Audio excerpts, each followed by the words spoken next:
Today I want to share with you a conversation between Maharaj and one of his visitors. Okay, so I'm going to read you the entire conversation, or at least a snippet of the conversation, the one I really want to focus on. And there are two components which I want to break down after I read you the entire conversation. Okay, so the questioner is talking to Maharaj about his state. Okay, so the questioner asks him, "Do you intend to convey that you are just nothing?" Maharaj says, "Oh no, I am complete and perfect. I am the beingness of being, the knowingness of knowing, the fullness of happiness. You cannot reduce me to emptiness." Questioner: "If you are beyond words, what shall we talk about? Metaphysically speaking, what you say holds together. There is no inner contradiction. But there is food for me in what you but there is no food for me in what you say. It is so completely beyond my urgent needs. When I ask for bread, you give me jewels. They are beautiful, no doubt, but I am hungry." Maharaj says, "It is not so. I am offering you exactly what you need, awakening. You are not hungry and you need no bread. You need cessation, relinquishing, disentanglement. What you believe you need is not what you need. Your real need, I know, not you. You need to return to the state in which I am, your natural state. Anything else you may think of is an illusion and an obstacle. Believe me, you need nothing except to be what you are. You imagine you will increase your value by acquisition. It is like gold imagining that an addition of copper will improve it. Elimination and purification, renunciation of all that is foreign to your nature is enough. All else is vanity." Questioner: "It is easier said than done. A man comes to you with a stomachache, and you advise him to disgorge his stomach. Of course, without the mind there would be no problems, but the mind is there, most tangibly." Maharaj: "It is the mind that tells you that the mind is there. Don't be deceived. All the endless arguments about the mind are produced by the mind itself, for its own protection, for its own continuation and expansion. It is the blank refusal to consider the convolutions and the convulsions of the mind that can take you beyond it." So I wanted to share this conversation today, and a couple of key points. Very, very valuable conversation, by the way. But a couple of key points that I wanted to make, okay? First of them being, the questioner saying, what you're talking about is so beyond my urgent needs. Oftentimes the teaching is so beyond what you currently in this moment need. Often most of us are just seeking a relief from our circumstance, like, some more money, some like a partner. But what Maharaj is offering is something way greater, what you actually need. And you'll always see that if you actually read up on any of his works, and often, so many teachers, they offer their teaching at the highest level. Rather than coming down to your level and kind of helping you take little steps at a time, they tell you absolutely exactly what you need to do. They tell you exactly what you are, rather than entertaining your delusions and illusions. So, that's why, like the questioner is saying, when I ask for bread, you give me jewels. Jewels are nice, but I'm hungry. And that's why Maharaj is like, no, I'm not going to come down to your level. Also, I'm not going to entertain your need for this relief and that relief, because even once you attain this relief, or you acquire this or achieve that, again, your mind will just create some sort of other trouble. You will remain in this pain and pleasure cycle, this cycle of desire and fear. So Maharaj says, I know what you need, not you. And so all he's saying that what you really need is to return to your natural state, to recognize what you truly are, rather than believing yourself to be what you are not and going into a chase for happiness through the acquisition of things, achievements. You need to return back to your natural state. And believing that acquiring something will make you happy is the equivalent of gold, imagining that an addition of copper will improve it. And this reminds me of another quote, which is along the lines of, if even if you have all the wealth in the world, but you do not know your own being, then you are still a beggar. So how many times do we look at our current circumstances?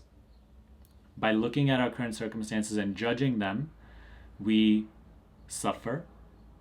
And then on top of that, the mind creates a chase to rearrange the current circumstances and then projects that once this happens, I will be happy. We've discussed many times on this channel that the nature of experience is imperfection, is transient, temporary. It's constantly coming and going. Because it is temporary, it is imperfect. And it's quite literally programmed in that way, you can say, to wake you up to that which is perfect. It is the mind that projects that it derives happiness from objects, from attainments, from achievements, from other things, but it is not true. And, you can look back to your entire past, you have gotten plenty of things that you wanted, and they brought you that little hit of happiness. And that wasn't because your happiness was coming from that thing, from that partner, or from that job, or from that money, but rather, in those moments of achievement, your mind actually stopped chasing. It returned back to its source, and that's what you experience as happiness. So the happiness is not coming from the external object; it's actually coming from you, from within. What you call happiness is your own being. Okay, so on this path, you have to really see that the mind will continue to project a happier future when this is right and this has been attained. And this is the food that you want. So that's what Maharaj is saying, that I know what you need. You currently do not know what you need. You believe you need this and that. You believe that you are this and that. What you really need is to return to your natural state, so to see things clearly and to relinquish this chase, right? So he says, you need cessation, relinquishing, disentanglement, right? There's constant sense of continuity and chase, and right now you're caught up in a ball of mind. So he's saying that is what needs to be seen clearly. Those are the clouds covering up your being. And they are what need to be dissolved. So, the questioner is saying, right, like, what you say is easier said than done. It'd be nice if the mind wasn't here, if these clouds weren't here, but they are. So what to do? So Maharaj says that it is the mind that tells you that mind is there. Don't be deceived. All the endless arguments about the mind are produced by the mind for its own protection, for its own continuation and expansion. So it is the blank refusal to consider the convolutions and convulsions of the mind that can take you beyond it.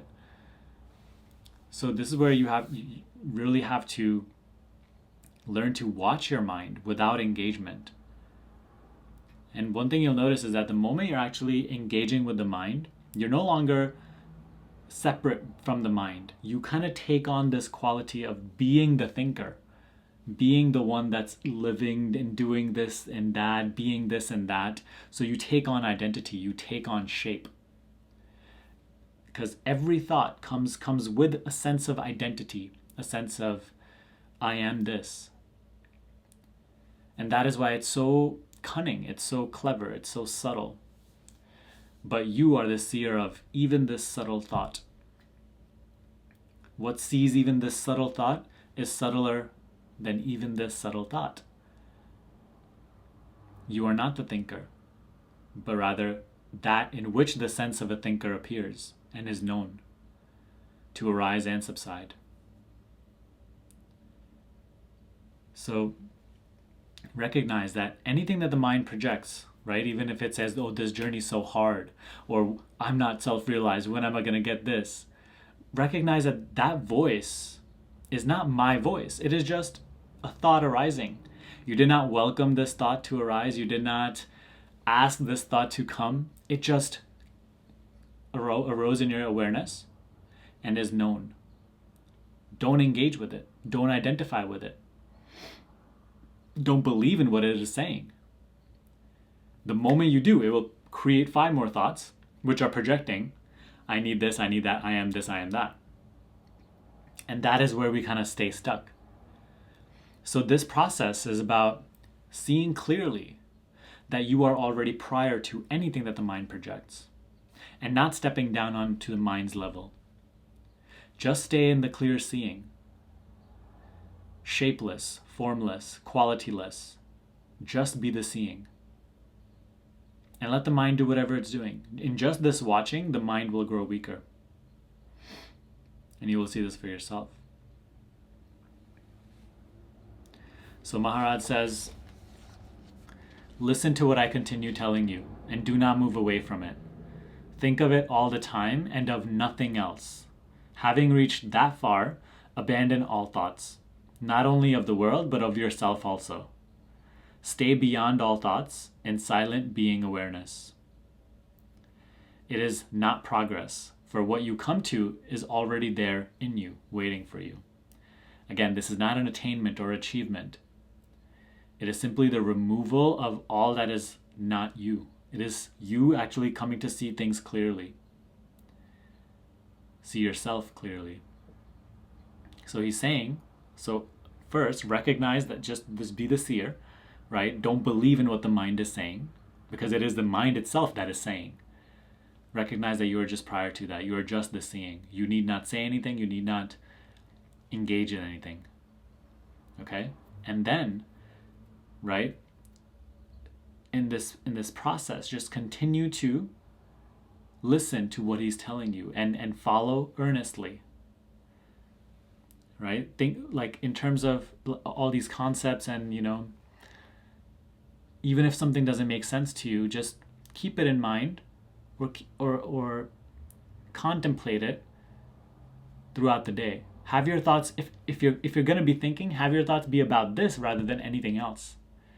And then obviously practice silence, right? Having reached that far, abandon all thoughts. Just rest as the seeing. Be the seer. And just stay as that, beyond all thoughts. That is the main practice. That is the main teaching.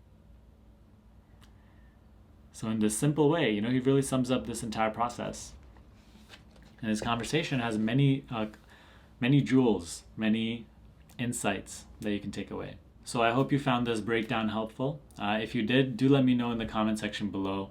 If you have any questions about this, also let me know. I'll try my best to get back to you.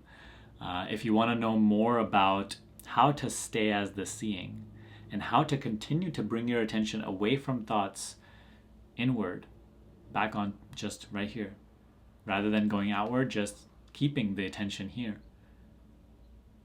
then you can watch my free masterclass down below. It's 1 hour, and it will teach you directly, in depth, step by step, the process of self-inquiry. Okay? Other than that, give this video a thumbs up if you enjoyed it and gained value from it. Subscribe to this channel, and I will see you in the next video.